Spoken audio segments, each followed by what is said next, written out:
レコちゃん、レコちゃん、元気だね。綺麗だね、レコちゃんね。我が家のアイドル、プラカットのキャンディ、メスベタのレコちゃんです。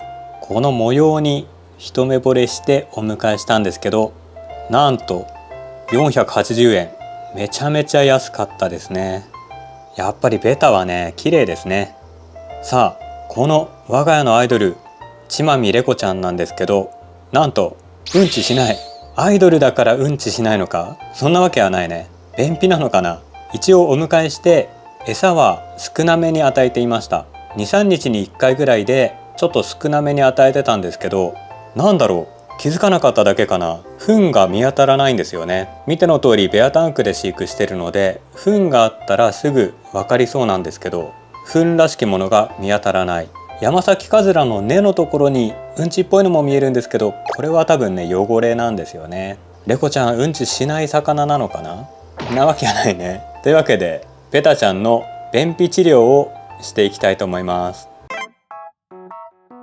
最後に餌をあげてから3日目ぐらい経ってて、一度も糞が見当たらないので、やっぱり便秘かなと思うんですけど、便秘の原因はやっぱり消化不良になる原因はこの季節ありがちなんですけど、水温の低下とかでしょうか。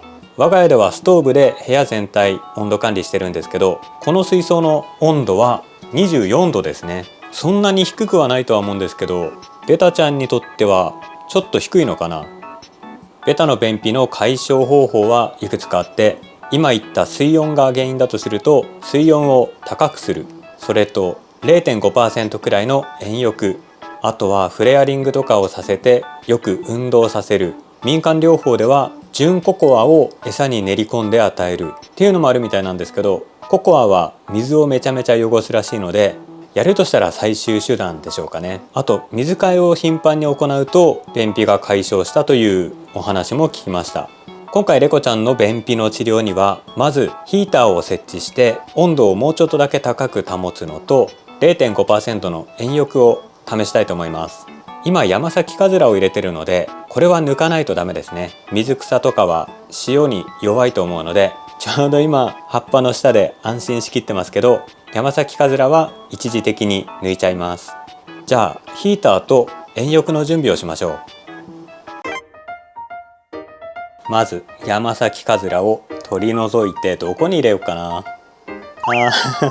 ちょっと名残惜しそうにレコちゃんが浮かんできた。カズラさんは別の水槽へ、60センチ水槽へダイブ。そしてせっかくなので水替えしましょう。なんかヤマサキカズラのめちゃめちゃ成長する根から汚れが出るんですよね。これをまず捨てちゃいましょう。はい、これベタちゃんが流れちゃうな。なんか網で押さえながらやるか。はい、戻ってきました。めちゃめちゃ少ない。めちゃめちゃ少ないな。26度ぐらいの水を用意しましょう。はい、今水替えをして完全にきれいな水になりました。ヤマサキカズラは取り除いています。ヒーターはまだ設置していませんけど、水温は26度ぐらいですね。まずは塩浴させるために塩を入れていきます。この水槽は今2リットルぐらい入っているので、2リットルの 0.5%、なんぼ ?1 リットルの 0.5% で 5g、2リットルだと 10g。 ただ最初から 0.5% はちょっときついような気がするので、最初は 0.25% でいきましょう。すると1リットルで 2.5g、 2リットルで 5g ですね。合ってるよね。ちょっとこの数学がね難しいよね。こちら塩、この計量スプーンが 2.5 なので、これにすり切り1杯。いや結構多いよね。すり切り1杯の塩、気持ち減らすか。この減らすのに何か意味があるのかって言われたら全くないとは思うんですけどね。逆効果かな。ほい、食べんなよ。食べ今溶かして、ちょっと上のはね沈めちゃおう。 0.25% の塩浴開始です。ヒーターなんですけど、先日ちょうどチャームさんで買い物をした中にヒーターがあります。早速使うことになりますね。今回買ってあるのは 10W と 20W、 4リットル用と8リットル用ですね。さっきベタを入れてた水槽は2リットル水槽なので、とりあえずこちらで間に合いそうですね。現在の水温が24度ぐらいなので、多分こっちはオーバースペックなので、こちらのヒーターを使います。ちなみにこちらのヒーターは日総のプロテクトオートスーパーミニ 10W、水槽に入れるだけで26度プラスマイナス 2.5 度自動保温するオートヒーターです。ついでにこっちも温度設定は同じですね。適合水量が違うのと、あとサイズも太くなってるだけですね。ヒーターを設置していきます。こちらの日総さんのめちゃめちゃコンパクトで薄いヒーターですね。吸盤2つで取り付けるタイプです。26度のオートヒータープラスマイナス 2.5 度ということなので、もうちょっと上で推移してくれたら嬉しいですね。これをこんなもんで危ない、水あふれるわ。こんなもんで、狭い水槽は手突っ込むの危ないですね。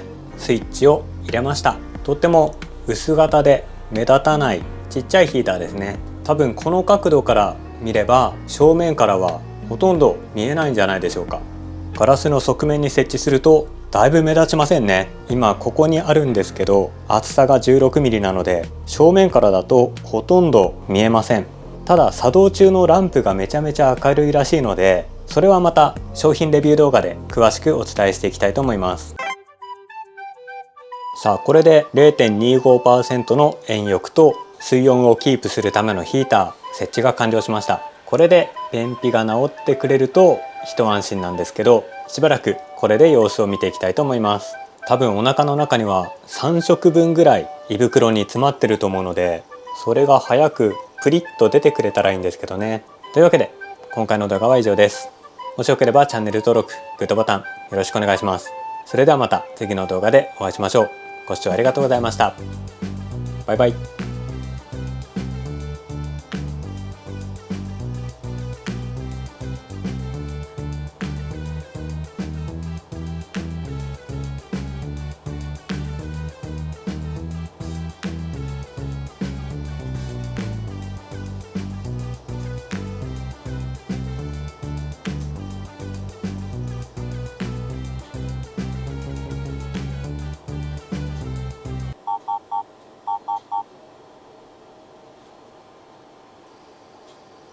はい、突然すいません。レコちゃん、でっかいのしました。たまには運動させようかなと思って鏡で自分の姿を見せたところ、出たね、ポロッと出ましたね。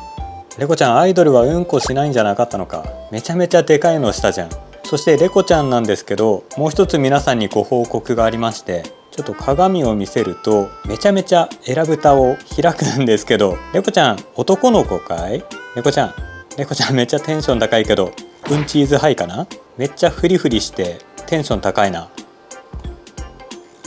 結構しっかりとエラ蓋開いてるんですけど、レコちゃん男の子疑惑が出てきましたね。正直まだサイズがサイズなので産卵管とかは見当たらないんですよね。もしかしたらオス、ちまみレオですか？いや、やだな、レコちゃんで行きたいな。まあ名前はそんなにこだわりないんですけど、あそこまでしっかりフレアリングをされると女の子とは言えないんじゃないか？どうなんだ、こんなでっかいのしてどうなんだい？男の子か？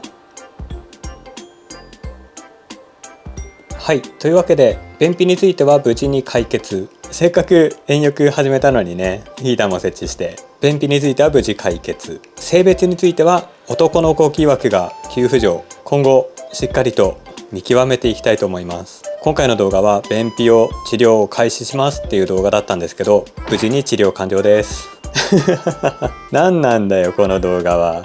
まあ出てよかったよね。じゃあ今後もレコちゃんの動画は出していきますので、レコちゃんの性別等々気になる方はチャンネル登録、グッドボタンよろしくお願いします。それでは最後までご視聴ありがとうございました。途中で離脱した人はこのベタちゃんはずっと便秘だなと思って、女の子だなと思って後々びっくりするかもしれない。それではまた次回の動画でお会いしましょう。ご視聴ありがとうございました。バイバイ。